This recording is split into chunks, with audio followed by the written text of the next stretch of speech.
millions of dollars. With the benefit of hindsight, it may seem too easy to realize exactly what the master should have done in these exceptional circumstances, and it's not clear that anything he could have done would have saved the ship. But a central issue was the definition of a master's responsibilities and powers to act. Masters are often reluctant to call for assistance or agree a salvage contract without first consulting their owners.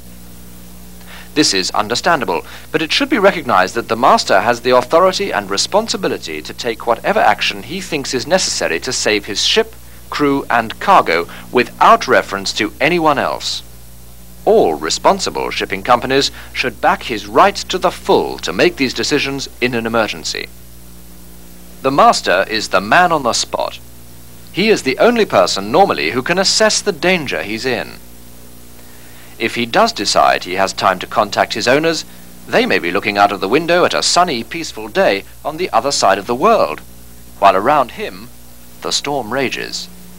It's vital, therefore, that he communicates graphically and unambiguously the circumstances and the dangers. The master also should have nothing to fear by putting out a general distress call as early as possible.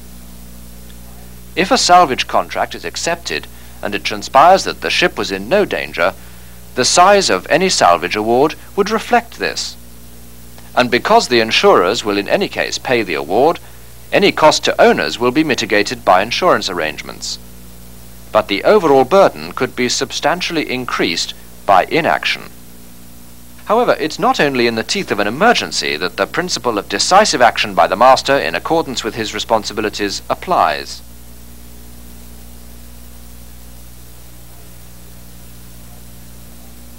The Marion case may seem like a simple accident, but the background to the case shows otherwise.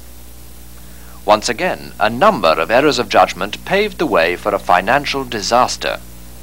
And again, the conduct of the ship's master was central to the course of events.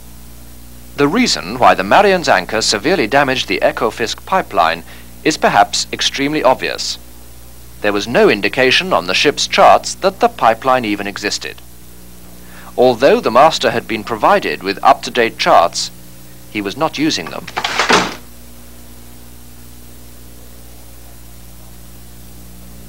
A year before the pipeline disaster, a routine safety check had revealed flaws in the Marion's chart correction procedure. It showed that the master had been lax on this matter for many years. The findings were sent to the ship's managers with appropriate recommendations for urgent improvements. In the event, the company wrote a letter to the Marion's master reminding him of his duty to update his charts.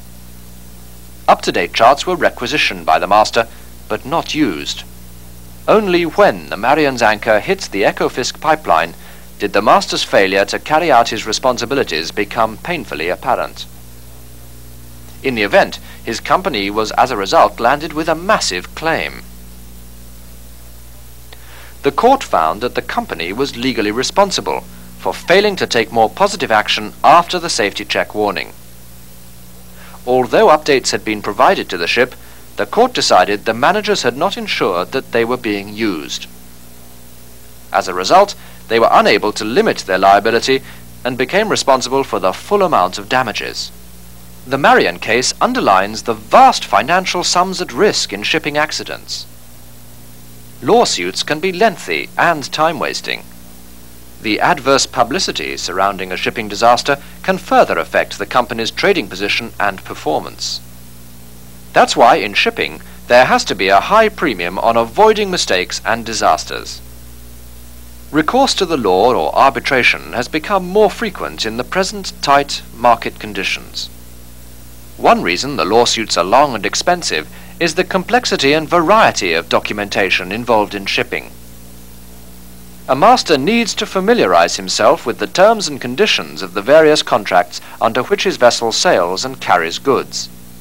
Charter parties, bills of lading, insurance, classification certificates.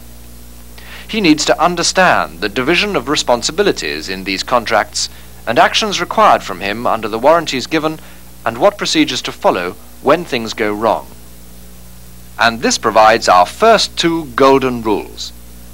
Understand the division of responsibilities follow the correct procedures.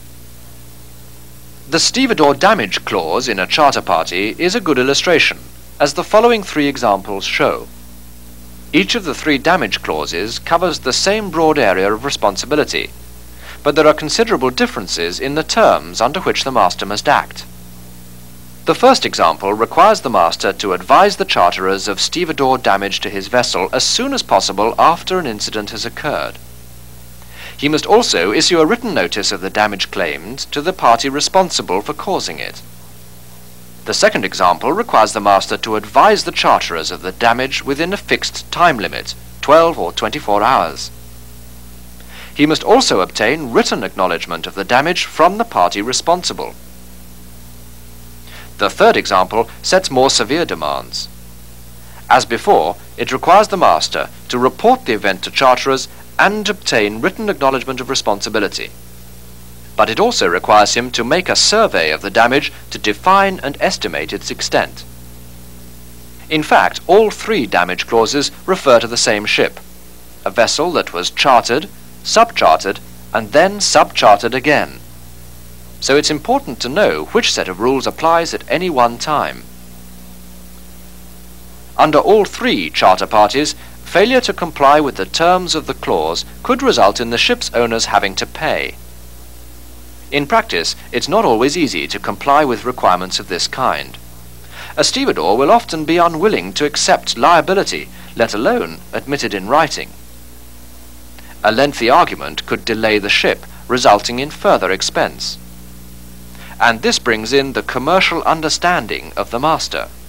Often he will have to weigh the commercial consequences of his actions even when he is on good legal ground, and simply do his best to protect his owner's position without unreasonably delaying the ship. Difficulties with the vital bill of lading illustrate this balance well.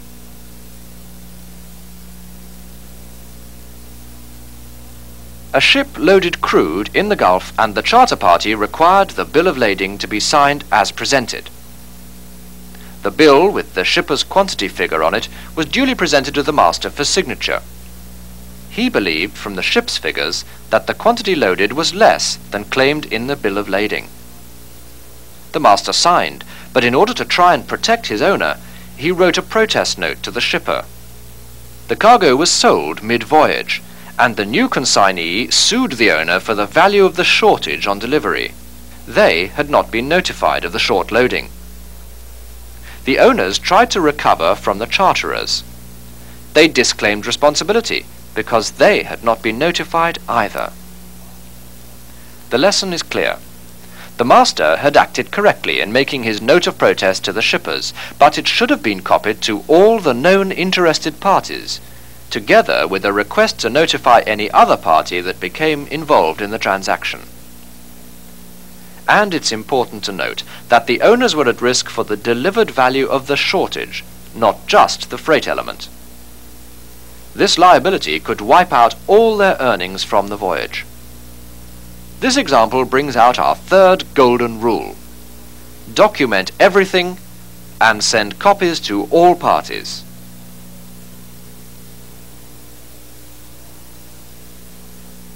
The case of Turner versus Japan Lines centered on who was responsible for the badly loaded cargo that caused injury to the stevedore at the discharge port. It may seem that blame should lie entirely with the stevedores who loaded the plywood in Japan, but the court argued that it was impractical to leave longshoremen to the mercies of foreign stevedores. Rights which may exist in theory would in general produce no practical form of redress. Instead, the court ruled that it was the duty of those on board the vessel, and therefore the master, to protect Mr. Turner from the concealed dangers in the hold. The exercise of reasonable care, it decided, could have corrected the problem at the loading stage. Alternatively, if the master had given a warning to the discharging stevedores, then this could have provided a defense to the claim. In the Turner case, the court ruled that although the ship's owners were liable, they were able to recover from the time charterers. Under some charter parties, such redress may not have been possible. Also, cases may take years to be heard, by which time a charterer may have gone out of business or be otherwise impossible to pursue. So once again, the master bears a heavy responsibility to stop unpleasant and expensive situations developing.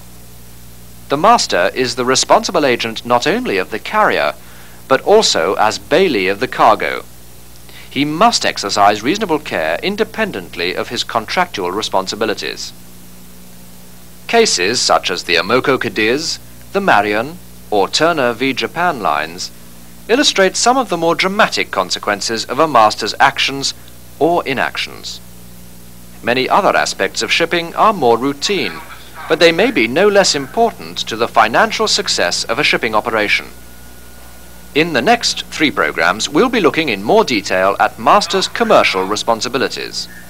But for the moment, let us recap on the general principles, the golden rules, which are, as we have seen, applicable at all times. That the master should understand the division of responsibilities under the various contracts that govern the shipping adventure. That he should understand the correct procedures to be followed in all situations. That he should document everything clearly and thoroughly, making sure that copies go to all relevant parties. The actions a master takes in key areas of responsibility can have major financial consequences for his company. As the oil-polluted beaches of Brittany showed all too clearly, in the business of shipping, mistakes are a luxury that no one can afford.